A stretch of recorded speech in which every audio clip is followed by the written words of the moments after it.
Welcome back, MTG Joe here. Today we are going to be looking at our weekly metagame breakdown for the standard best of one format. Basically what we're going to be looking at is what are the highest win rate, the best performing decks on the arena ladder, and this week's focus is going to be Mythic Rank. So which decks are winning the most on the Mythic Rank ladder? And you may say, where are we getting this data from? Well, we're looking at GG companion tool that runs alongside Arena's client. Tracks your win rates, aggregates with other users, has deck collection stats, whole bunch of cool things, in-game overlays. If you want to get started with Untapped, the link is in the video description. But we'll be looking at the data here for both popularity of decks, kind of the metagame distribution, and then the corresponding win rates. I'll paste and timestamp all these deck lists as well, so you can copy and paste to your heart's content. We did announce a giveaway last week for a pre-release code. So if folks commented on that, I'll go in today and randomly select the winner. So just keep an eye on if you get a comment back, we'll get in touch with that. So let's get started. Popularity of the day. So this is what you're kind of going to see in terms of volume of games played in the Mythic ladder. Mono Black Midrange is the most played deck at just a shade under 15%. Mono Red Aggro at 11.7, so just a shade under 12. Boros Auras about 12%. And then we have kind of a drop off in terms of these three most played decks. Boros Burn at just under 5. Orzhov combos, kind of like the Bat Life Gain combo. Haven't seen any of these above 50% win rate this week, so keep that in mind. The discard decks, 3%. Mardu Aggro, 2%. So the Mardu Aggro is basically the Boros Auras with the Fling package. So it's not it would almost be kind of lumped into this pack here. And then Azorius Oculus at 3%. The Oculus deck, while it's showing a reasonable win rate for the day, aggregate for the week, it's at 50%. So keep that in mind. We'll kind of look through some of the decks there. But looking at like kind of the percentage of games, we see a big increase in Mono Black, peaking at about 16. Kind of correlating, just heavy removal against these creature-based packages is kind of the approach. You have kind of the Mono Red and the Mardu keeping pace, and then everything else is jumbled in the middle. So usually what you see is, beginning of the season, everybody's on Mono Red or one of the aggressive decks to try to rank up quick, and then it kind of stabilizes to mid-range piles as people try to solidify their rank towards the end of the month. So we have about 6 days left in the month, where people are going to try to lock in that top 1200 position.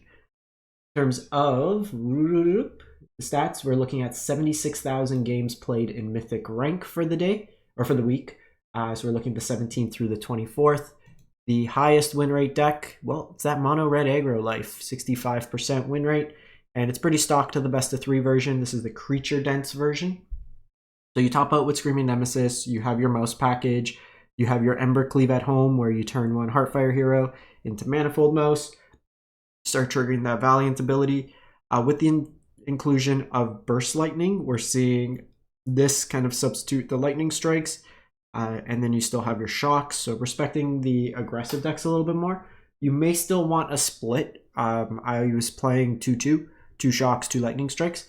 Your opponent has something like Glissa, or they're even like a Prowess threat or like a Valiant ability can push this out of range.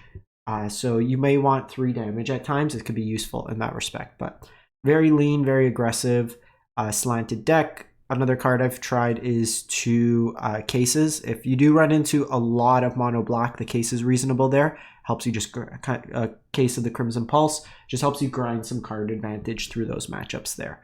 Makes you a little worse in the aggro mirrors, but makes you a little bit better against some of the more aggressive decks of the format. Cool one here, Simic Terror, Simic Tempo, 63%. It's a pretty budget-friendly deck, all things considered. The core of this deck is you are trying to put cards into your graveyard, self-mill, draw, discard, whatever it may be, and then you cheat out or reduce costs out Eddy Merc Crab, which can be a flash 5/5 that taps down your opponent's creatures, kind of time walks them. You have Tolarian Terror, which is basically a 1 mana 5/5 with Ward, so kind of hard to kill threat. This town ain't big enough as a way to bounce your stuff as well as your opponents, but so you could like reset your Eddy Merc Crab and then cast it again. But these all play really nicely because they're only going to cost you 1 to 2 mana, and they trigger up the Beanstalk, which draws you cards, so it kind of fuels your deck in that respect. The deck itself only has 18 lands because you're playing stuff like Bushwhack and Analyze the Pollen to help you find your lands. Cash Grab is another way that can find you lands, but also mill over to find you kind of your permanents. Storm Chaser's Talent lets you rebuy your instants, gives you prowess, and then can be a win condition in its own if you sink enough mana into it. Seed of Hope, another way that helps you mill and then gain your life and find permanents. Then your interactions unsummon into the Flood Maw, and this town ain't big enough to deal with your opponent's creatures. Some Ops is just a cheap way to fill your hand and graveyard. So just in the core of this, like Opt 1 mana reduces the cost of Tolarian Terror or Eddy Mark, and then replaces itself in terms of a card itself. We then go to Mardu Aggro. So it was about 1% or more higher than just the straight Boros Auras deck. Again, the only difference between the decks is this is playing Callous Sellsword that allows you to flank your creature. You do have some of the package of the most, so 2 Manifold, Emberheart, Heartfire Hero, but you also have the addition of Optimistic Scavenger in this build, which when you play any enchantment, you get to put counters on stuff. The counters can also trigger Valiant, so you kind of get that double bonus. Flowerfoot Swordmaster as another mouse in this build, so a little bit more in terms of the 1-drops. Another way with Valiant to kind of give a boost to your team. Ethereal Armor scales with the number of enchantments you have to make your creatures bigger. Monstrous Rage also gives you a roll token, which is an enchantment, so you have to count that in the math in terms of dealing some damage. But the big kind of draw of this deck is Sheltered by Ghosts. Not only is it removal, but it's lifelink, where you can race a lot of these aggressive decks. So something to kind of keep in mind here. There's actually no way to cast the back half, or the creature side of Callous Sellsword in this list. This list mana base is playing a couple of the tap lands, which is a little optimistic. You might want something like Thran Portal or Restless Biovac instead of some of these, just to give you a little bit better value in terms of your creatures.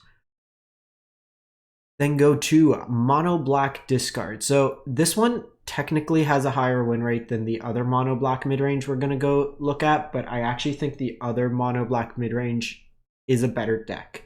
This one here is 59% win rate, but it's looking to hard cast Valgavoth, which I think in best of 1 is very optimistic when you can be dead on turn 4. This card in itself, while it is very powerful, it's 9 mana, so it's going to take a while. I also think the discard decks could run into the risk of just running out of gas, in the sense that you draw so much discard, but your mono red, your Boros Burn, they might be out of cards, so you just have a bunch of dead cards. The kind of draw of this archetype is Bandit's Talent, which lets you deal damage to your opponent when they are hellbent and no cards in hand. It could potentially draw you cards as well. But you have things like Go for the Throat, Nowhere to Run, Sheoldred's Edict as removal. Notably no cut down or disfigure, so no 1 mana removal, opting for just a bunch of discard in the 1 mana slot. Only 1 Slasher. Lilies kind of have reduced viability as you play multiples. Just because you don't really get cards from your graveyard that take advantage, like you're playing in a Reanimator. Oftentimes I can see this in best of 1 just being a minus Edict effect and then eating up a piece of damage to kill it. But you have cover-ups, your 5-drops with Sheoldred and Aclazotz. This one here doesn't really have any card advantage either, other than a leveled up Bandit's Talent, where you'll see others play the Annex. So little things to keep in mind with that. It's also, you're trying to cast like 7 and 9 drops with 24 lands and a bunch of 5 drops, where you probably want 25 to 26 lands in this particular configuration. So in comparing it to this Mono Black Midrange, I think this one is much better suited. So it's 58% win rate on this one here, so about a percentage or lower. 25 lands with a lower curve, but with having access to Unholy Annex, it provides a lot of card advantage to the deck. It could provide some life gain and is a win condition with the 6/6. You're playing it with the Bloodletter Slasher combo, but if you look at the curve with this one, just a lot more interactive, right? You still have your 10 pieces of 2 mana removal plus 2 cut downs. Duress can take burn spells, protection spells, and the mirrors can kind of deal with stuff like that. 3 Lilies, 2 Sheoldreds, and then 1 Aclazotz. Myrex can be a mana sink as well. So even the Virtue is another 2 mana removal spell. So I think this deck's better equipped to deal with your opponent's creatures. It's a better curve, and then it also has just like an instant win combo that they need to deal with. And your failsafe is just like, I'm gonna make demons and drain you out, and good luck mono red dealing with a 6/6. We then go to Boros Burn, so 57%. I actually think I would avoid these Boros piles because the mana base is really bad. We tried it a best of 3 version during the metagame challenge, and the mana is just really, really bad. You are kind of trading off some of the explosiveness of the mouse package for direct damage. If your opponent has ways to gain life, it can be a bit tricky. You can do the Screaming Nemesis trick where you shock it to redirect the damage to shut it off. But you may have to also leverage some of your removal to deal with your opponent's creatures. So you don't have kind of that sustained damage as much because you're only playing like the 8 1-drops, 2 slick shots, and then 3 nemesis. So it's not a huge amount of sustained damage. While you can deal big chunks, 4 damage, 3 damage, in bits, Lightning Helix does help with the race a bit. You might want to be mindful of how you interact. So you have to really quickly decide, are you the beatdown? Are you a little bit more controlling in how you're going to go about? Is that can do huge amounts of damage out of nowhere. Plotted slick shot into like bolt wave, kind of effect, or like you just got a lot of lightning bolts in here. It's mainly because the mana base is pretty bad. Again, I'd play a couple of Restless Biovacs. This one's opting for braided buffs, just as another way to ping some damage. But the nature of the deck, because you don't have the verges, you do have to play kind of this bad version of like tap lands in your 1-drop aggro deck. We then go to Dimir Toxic, 57%. So this deck's actually pretty well equipped to deal with a lot of the aggressive decks. The core kind of plan of the deck is to put a poison counter on your opponent so through either like something with an attack of Toxic, or you have effects like Vraska's Fall, which not only deals with a creature, but it puts a poison counter on your opponent. By doing that, then you can then proliferate. So you have things with like tempo elements to bounce that proliferate, some removal that proliferates. Each opponent gets a poison counter, and you draw a card. Augur proliferates. Then it's basically just removal, card draw, and proliferation. So you kind of beat them down that way there. Look to kill everything, grind them out, and then poison them to death. We then have Dimir Control. So this one's actually a pretty cool one with some new cards. It's built around Mind Splice Apparatus. We've seen this card played in some numbers in the past. 4 mana flash that doesn't do anything the turn it comes down, but at the beginning of your upkeep, you put an oil counter on it, and then your instants and sorcery spells get reduced in terms of cost based on the number of oil counters. Kind of core is control your opponent's deck, kill things, counter things, whatever it may be. Build up a nice Mind Splice, and then you Outrageous Robbery for a whole amount of mana and basically play your opponent's deck and beat them down that way there. You have Myrex as well as Restless Reef as alternative win conditions. Deadly Cover Up as a sweeper. You have Mystical Teachings, which can go through and either find you, because it can find flash, so it can find your Mind Splice or any particular removal spell or counter. And then just a bunch of counters and cheap removal, think twice, as a cheap card advantage effect as well. Forgot that change the equation, still legal in this format. We then go to Dimir Mid, so we're getting all the flavors of Dimir here. 57% on this one, so this is kind of the creature tempo-oriented version. Most of the lists that are in best of 3 are playing a full set of Enduring Curiosity, so you may want to kind of configure that. This card's very, very good. I would play it over the Gix because you don't take damage from it, and it's kind of a stickier threat. But the core of this deck, cheap flyers, so you have Spyglass Siren, Bats, Fairy Masterminds that you can cheat out Kaido, draws you cards with like Enduring Curiosity or Gix in this case. The Preacher kind of stonewalls your opponent's attackers, while then also creating lifelink creatures or providing some card advantage, or both potentially, depending on your life total. Various removal spells, some cheap counter spells, Shelly on the top end, Urtai is kind of removal and tempo elements of the deck, and then you just have your creature line package to kind of support it.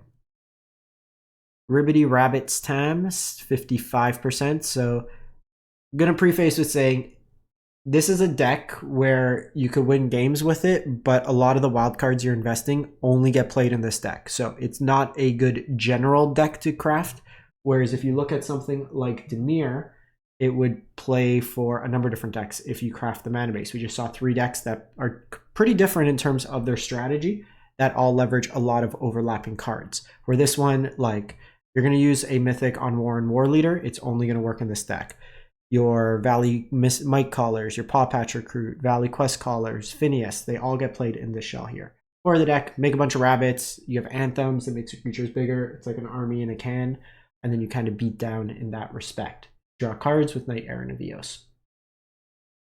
Boros Control, Boros Tokens, Boros Caretaker, whatever you want to call. A lot of these decks have shifted to just strict mono white. Red gives you access to Forge, which makes you better into the black-based matchups. They can't really deal with it. This deck card usually solos. Torch Towers, cheap removal that exiles, paired with Elspeth Smite. You have Lightning Helix for some life gain, bunch of life gain makers. Most of the lists in mono white are on a full set of Enduring Innocence in lieu of the Forges. We have Lockdown as cheap removal. So basically killing everything, using tokens to draw you cards with Caretaker, kind of overwhelming your opponent that way there. Myrex, Fountain Port, and the mana base to provide you card advantage as well. So you're just making tokens, eventually beating them down that way there. Forge usually kind of solos a lot of games if they can't answer it.